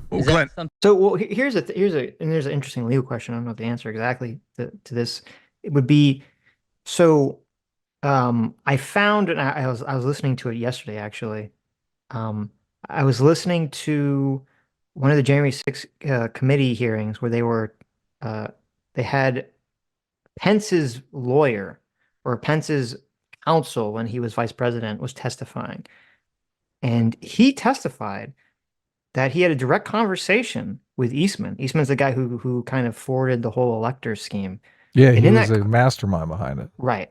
And in that conversation, he says, and Eastman never said otherwise, that Eastman acknowledged that he thought that if this scheme ever went to, or this plan, I should say, ever went to the Supreme Court, they would lose 9-0. Yeah, I remember that. So I guess in terms of and I don't know if that affects the calculation of fraud or coup or whatever, if you're a lawyer who's putting forward, trying to tell your client, or not, I guess he's not his client, but trying to put forward to Trump or someone else to do some action that is illegal, right? But you're banking on the fact that even though it's illegal, the law that makes it illegal is actually unconstitutional. But if you believe yourself that the Supreme Court's going to rule against you, isn't that fraud? Or, that doesn't seem to be the right action for a lawyer to take, does it? Yeah, obviously, you're going to take your shot, even if it is going to be 9-0, right? That's the thing. I don't know, actually, because I don't know. I don't know if that's actually how that would work legally. If you are a lawyer trying to tell someone to engage in an action that is illegal, and you still think that even if this goes to court, that it's still going to be upheld that it's illegal. You're not really giving yourself a lot of protection from the law there. Because you're literally telling someone to do something that you think is illegal, and you think courts will say it's illegal. Is this criminal or civil? How's that work? It would be criminal. It would be criminal. This is criminal. Yes, okay. This would be 100% be a criminal violation. Yeah. So violating the Constitution is criminal? No, well, no. So it would be his argument was that Penn should violate the electoral acts. Right. Yeah. Yeah. Okay. So right. That's not that's a federal law. It's not the Constitution. Right. Throw out the vote. It would go to, if it went to the Congress and then it went to the Supreme Court. He's saying, look, the Supreme Court is going to decide 9-0 that what we did is not constitutional. Yes. I don't know that is something you get thrown in jail for. Is that a criminal you could. act? Yes. You definitely, it is criminal. It's not civil. So you could, right? But yeah. Okay. Well, a lot of these attorneys, they're like, well, we're probably going to lose, but if the client wants to push it, yeah, I don't know. I know what you're saying, that you shouldn't be giving your I'm saying your I don't know what advice that you're going to lose 9-0. I don't know what effect that would have on Eastman, whether he I'm assuming that would drastically hurt his ability to just say, oh, I was in good faith, doing some action that I thought was legal, if he himself not only knows the action is technically illegal, but thinks even in a Supreme Court case, the Supreme Court would uphold that it was illegal. I think that definitely hurts his ability to say, oh, I was making some sort of good faith attempt to do some legal action. I think the hang up is something being unconstitutional and being illegal. I think of something being illegal as, obviously criminal, but there are lots of things I can think of that they could decide are unconstitutional, but that's just a changing, abortion, for instance, is, that was decided in the Supreme Court. So it wasn't criminal until the Supreme Court decided. So before they decide, it's not necessarily criminal. No. But no. So it'd be okay. It would be if your lawyer is saying, hey, I think you should go violate the law. Okay. So just say hypothetically, say, I think you, Adam, should go out and rob CVS. Right. This is an extreme example. And you're like, well, I can't, it's against the law. And he says, no. The law that makes it illegal for you to rob CVS, that law is actually unconstitutional. Right. Right. But then that same lawyer says, well, even though I am arguing that law is unconstitutional, so you therefore should be allowed to rob CVS, I think if this goes to the Supreme Court, they're going to uphold that the law is constitutional and you will still be found doing an illegal action.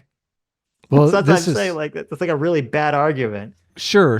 In that particular situation it is. But this is, Eastman is making the argument on this novel legal theory that he doesn't necessarily, well, he's saying that it is not necessarily illegal until the Supreme Court decides on whether it's legal or not. It is illegal. No. To be clear, it is illegal. He's saying that the law that makes it illegal, he thinks is unconstitutional. Right. Okay, you're right. So the action he wants Pence to do, but that's a secondary law. That's not the line in the Constitution about the passing of the votes. No. The action that he wanted Pence to do was illegal under federal law. Okay, it wasn't a secondary law. Yes, it was illegal under federal law. Yes. Right. It was not unconstitutional necessarily, but it was illegal under federal law. Right. And he's saying that law is unconstitutional and wants to challenge that law. Right. But at the same token, he's saying he doesn't think there's any shot that the Supreme Court would actually find that. So. Right. So in that case, they would decide 9-zip and they would say the federal law is constitutional. Yes. And you broke that law. Yes. Right. I'm thinking in terms of just the Pence taking the alternate slate of electors, because that was Eastman's theory. Right. Yeah. So there's this couple secondary laws that you are actually breaking. Right, but I'm saying if say Pence did do this action and then the Supreme Court found that the law was constitutional, so therefore Pence broke the law. Okay. Yeah. And found that Trump, which is what Pence's attorney told him. Right. And found that Eastman broke the law. I think the fact that Eastman said he thought he would lose the Supreme Court case, I imagine, would have a great impact on any sort of defense you could give about, well, you just thought you were doing something in good faith, right? Unless he straight up told Donald Trump that we're probably going to lose in the Supreme Court 9-zip. And Donald Trump said, let's do it. Yeah. Right? Because, I mean, that's the job of your attorney. He told Pence's lawyer. I don't know what he told Trump, but. Right. Yeah, because Pence, this is why Pence didn't want to do it. And Pence tried to tell Trump, look, this is illegal. I can't do this. Right. Yeah. Okay. Is that a new theory of yours? No, it's not a new theory of mine. No, the whole thing is a big rotten. But so they can find partisan. They found the Secretary of State of Maine took Trump off the ballot because she had one hearing in a YouTube video. Are we ruled by this lady? Can we not vote for who we want? So one of the I guess defenses against it being a coup. Oh wait, here we got Glenn. Glenn speaking. Go for it, man. I actually want to ask a question that I would love to hear everybody's answer to. But before I do that, just want to say about federal judges.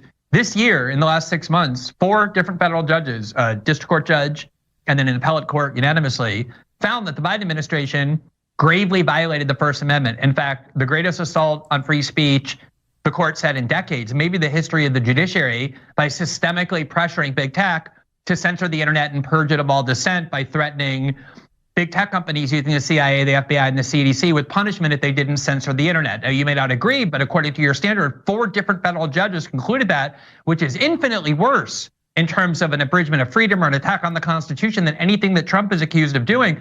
That's not true. That's a digital insurrection by the deep state. Digital insurrection. Can I put a pin on thing real quick? That I just want it to be noted. Hold up, everybody, hold up. Glenn, please finish your point, and then we're going to move on to the response. The question I want to ask is the question that you asked, Ian, is this a coup?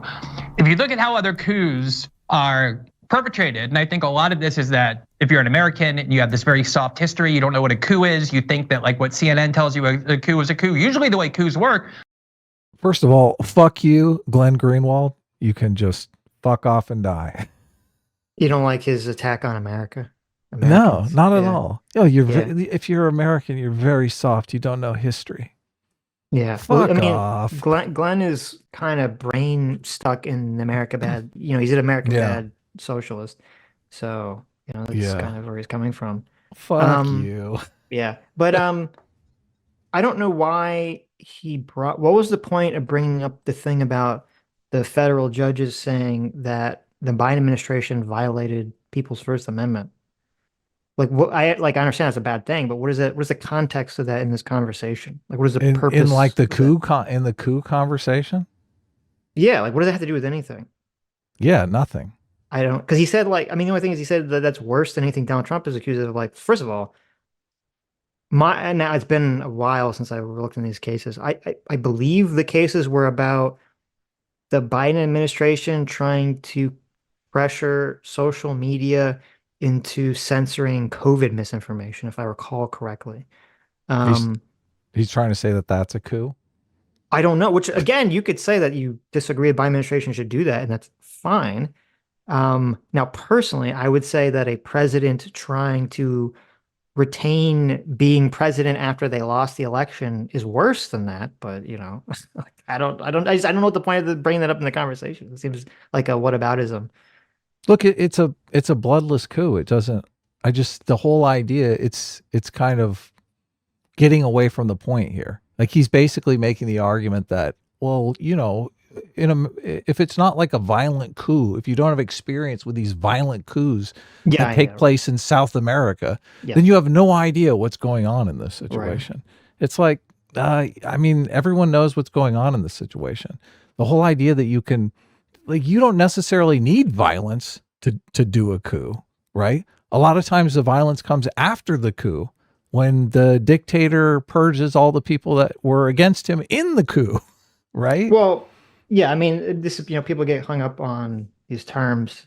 I don't really care whether we call insurrection a coup, subversion, of whatever. It's just obviously I think this was a very bad, very wrong, very bad action that was definitely going against the will of the voters and definitely going against the processes which are government, peaceful transition of power, and the processes which govern us and all that stuff. But I think Glenn's argument is a bad argument, is a weak argument in terms of, things obviously exist on a spectrum, so there could be a action that is a coup or a subversion of government process that is, on the nonviolent end, but you would also agree is bad. If Hillary Clinton, or if Joe Biden did this in 2016 and declared Hillary Clinton president, I think a lot of people, maybe even Glenn, would say that this was some kind of coup, and they wouldn't have a problem, with that language.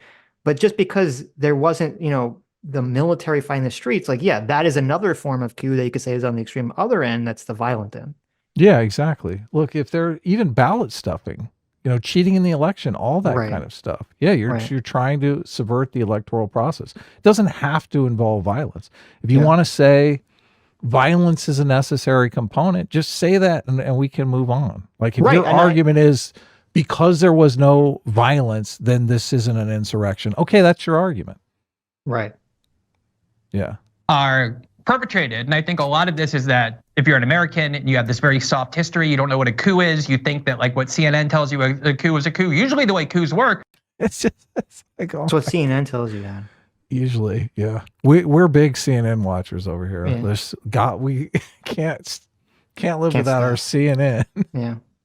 Is the leader of the country, whoever is in charge of the military, orders the military to seize control of the levers of power. Trump was the commander-in-chief on January 6th. The military was duty-bound to obey his orders.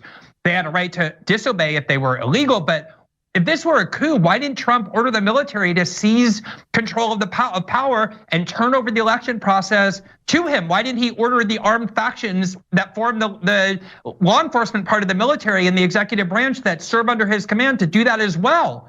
That's what happens in a coup. That didn't happen here because Trump wasn't trying to perpetrate a coup. He wanted. So, okay, wait. So if in 2016, if Joe Biden said, you know what, I'm the vice president, fuck Donald Trump, and he just ripped up the slate of electors that declared, that were winning for Donald Trump and declared Hillary the winner, right? Right. And that was it. And the military, and Obama told the military to just accept it and to stand down. The military did nothing, right? So there was no violent action. I mean, not a coup. That's a legal process. I feel like that's a coup, like, right? I feel like that's a coup. I mean, I don't know. I don't know how you'd say that's not a coup. That seems strange to me, but yeah, if you want to simplify it, it's just using subversive means to keep certain people in power over other people in power. Right. Yeah. I don't know what definition he's using though. Sitch is Googling. He's just using violence, I imagine. It's just, if it's not violent, it's not a coup. So. The Department of Defense to seize voting machines, and the DOJ turned him down and told him. Well, the worst thing he did was try to take Biden off the ballot. Remember when Trump said Biden cannot run and have the Justice Department take Biden off the ballot? Oh, God, that was Biden. So I looked up coup, and coup is just a sudden and decisive change of government illegally or by force. Okay. Right. Yeah. I'm sure there's multiple definitions. So. Yeah, obviously. And all this is, we're going to be arguing definitions. I'm sorry. I'm sorry. I was having a moment to reiterate, also, Biden doesn't have the authority to do that. He still doesn't have the authority to do that. Jack Smith, the Supreme Court that Trump has his picks on, that's currently 6-3 conservative, they're the ones who are going to make the final decision on that. I wanted to be known that every single time you try to talk about any of the stuff related to Trump, it's so many Democrat names that comes out of people's mouths. I don't know why people can't just engage on the facts of what happened on and in the events leading up to June 6th an insurrection without having to invoke every other Democratic leader's name. No name calling. No, his name's Ding Dong. Ding Dong, whatever it is. The point is, like that lie. Oh, no, I wasn't calling him a name. This is his YouTube name, right? It's Ding Dong, right? Ding Dong. Oh, man. I was there. There was over a million people, and they said police are attacking. And we got there like shooting tear gas, and then a bunch of feds helped break through with some idiots that got mad, had a brawl, and then the cops go, "Come on in, everybody, come on in." So Alex, so there's everybody sees those videos now. Okay, so call this the new Pearl Harbor, worse than 9/11. 3,000 people. Do you disagree? Let me ask you this. It is funny. So to be clear, Destiny's response to Glenn and Alex's point was, you're not talking about the facts of this case. All you do is you do whataboutisms and you talk about all these other things, to which Alex responded by talking about all these other things, not talking about the case. Exactly. So, it's like, okay, I mean, I guess, Yeah. No, that's good strategy. Right. So far, it's working. It's a bold move, Cotton. Do you disagree with them claiming this was worse than Pearl Harbor or 9/11? I think it depends how you ask that question. I would say no, it's not worse than Pearl Harbor or 9/11. What are you basing on it? Are you basing? No. I get it. Trying to take people's votes away is sacrosanct, but you're trying to take people vote with Trump. There's unprecedented that a president of the United States would do everything within his power to prevent the peaceful transfer of power to the next president. He said, "I want you to peacefully march down to the Capitol." That is a uniquely horrible event. So the horrible. march to the Capitol. What was bad was him watching the riot happen for 3 hours and doing nothing. No, it took him. It was the riot was happening. He spoke for an hour and a half. It started then. Then he got back to the White House, watched it like 30, 40 minutes, and then shot a video. No, you're lying. He got back to the White House. He got Mark Meadows delivered a note on his desk that Ashley Babbitt had been shot, and he sat there sipping Diet Coke for an hour and a half. The guy that you called your leader. The way they run these headlines, I was there. How many pardons did Trump do for the patriots that got unfairly charged with crimes and convicted in the Capitol? I was there. Why didn't Donald Trump pardon any of those people? Why didn't Donald Trump pardon any of those people? I've seen the timelines. Next time that we're arguing, Adam, I'm just going to repeat like one word that you say and say it in an obnoxious way. Look, I'm more likely to use this strategy. This strategy seems like a winning, easy strategy. Lying. He was lying. Lying. Liar. That's a good voice clip. You should make that like his donation sound. Yeah, this is great. There's not going to be an answer to this because there's not. You're scared to answer any questions. They claimed Trump their timelines. Every single patriot for almost an hour and a half. Just keep it one at a time. It's easier. When he's first. Do you? I mean, the whole peaceful transfer of power is an interesting argument. I don't think the January 6th violence was horrible. Like, obviously our country's going to make it through. But if this played out the way Donald Trump wanted it to, and his team were pushing for, I feel like the violence would have increased. Like if it went to the Congress, and there was that level, and if Congress voted in Donald Trump's favor, and then it went to the Supreme Court, like as it's going through these different levels, I'm thinking people are getting more and more violent. I don't think. I mean, obviously, I don't think the people that were at January 6th would be doing violence at that point because they'd be happy. But there would be violence all across the country. It would be from like left-wing sources and stuff. Yeah, definitely. Yeah, it'd be like the George Floyd type situation. There'd be riots in the street as it was in Congress being decided. Right. Look, and if it goes to the Supreme Court and then the Supreme Court turns it down, they decide 9-zip, this isn't legal, and the election goes to Biden. The Trump supporters are going to be that much more emboldened. They're going to think, then they start rioting. Yeah. Yeah. They're going to say, look, it went this far. Everything was legal and above board. Yeah. The Supreme Court screwed us. Yeah. Yep. And then they're going to be rioting. Yeah. There's no way. None of this is good. It's just not good. Yeah. Setting up the situation the way it was set up creates the possibility for conflict. That's really bad. Yeah. So when they're saying, look, January 6th was no big deal, there wasn't violence. There would have, if it was an insurrection, there would have been more violence. I just think, the violence was there to come. Mm-hmm. I don't see how you can avoid that. Started speaking, so you had an hour and a half on didn't exist. I was there. So you're there, Alex. So tell me, were there weapons there? No, nobody used weapons. So are you telling? Yes, there were weapons. You're right. Yeah. You got me. He's going to say the cops. Yeah, they shot Ashley Babbitt and they threw people off the balcony and they beat a woman's brains out. You're right. There were 75. Oh no, nobody shot a woman. Nobody beat a woman to death. Nobody beat a woman on the ground. That's a fake video that got put out. That was not real. Ashley Babbitt's fake, folks. He was shot. I like how you would think that years after the event, we're now getting unreleased footage. Like there were 1,000 people sitting right around it. There's video of that event from 5 different angles without her getting beat by a baton. How would that take years to report? Oh my God! Everybody on X, get him saying they didn't beat a woman to death. Everybody watching, go to Google. Yeah. Let's. You just screwed yourself. All right. I asked you about weapons. Got your ass.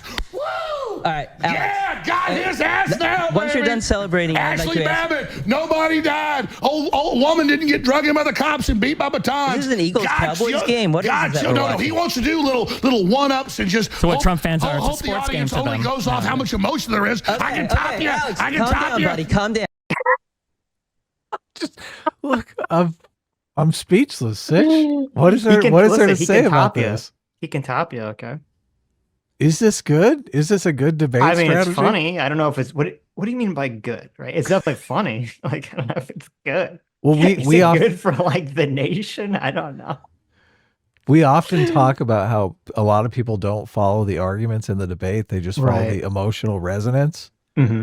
And Alex Jones jumping around as if he's destroying it. I mean, I kind of feel like a lot of people are going to walk away thinking, oh yeah, Alex Jones won. Right. Yeah. Look, he's dancing on his grave. Yeah, he hasn't even made a good point yet, and he's dancing on his grave. Maybe. I'm not sure. I'm not like for again the hypothetical neutral person, right? Who's not really tracking the arguments. I mean, maybe I don't know. I mean, his energy is so silly, all right? It's like very different. So I don't know. It's just like he's such a silly goofball, when he's like, I gotcha, we got him. And he's also dishonestly keeps conflating Ashley Babbitt with the other claim that the other woman that Destiny was claiming is not really killed by the police. I think he did a switcheroo there. I think he started meaning the other lady, and then he switched to Ashley Babbitt. Well, but Alex says it multiple times. He conflated them together multiple times. So. Oh, okay. So that's obviously incorrect because no one's denying that Ashley Babbitt was killed. But I love everyone on X clip this out. Mm-hmm. He's trying to send his fans after him.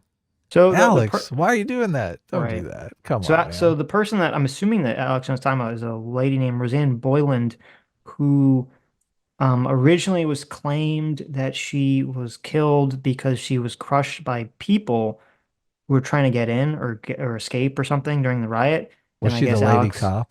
No. She's just a person. Okay. And I guess Alex is claiming that there exists some video of her getting beaten by police or something, which I'm not familiar with that, but. Cool. I mean, not cool, but whatever. Right. Calm down. Okay. So you said the weapons were the Fed shooting Ashley Babbitt. What about, how about the the 3 men on the corner of 14th and Independence who had AR-15s? How about... Oh, they use those?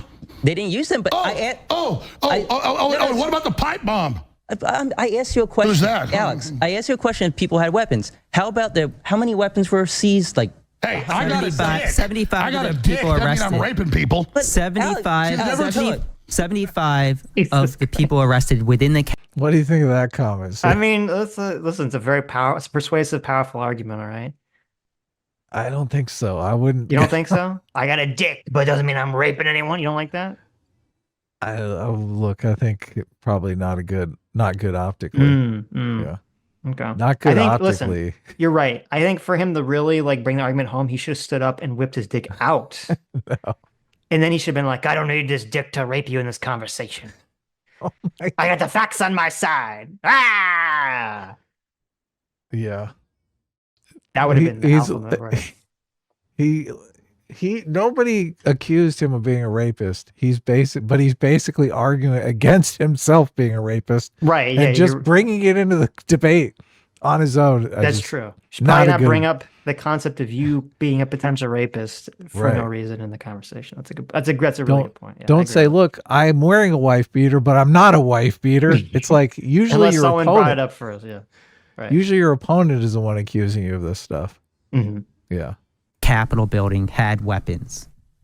Let's we have a couple of clips. Knives and stuff. The knaves have weapons to disarm them immediately. How about Guy Reffitt? What is he, 3%er or 3%? Does he have nuclear weapons like Biden? So we're going to use them on Russia? He had a handgun on the stairs of the Capitol. He had a handgun. As he was encouraging people to... That's worse than Pearl Harbor.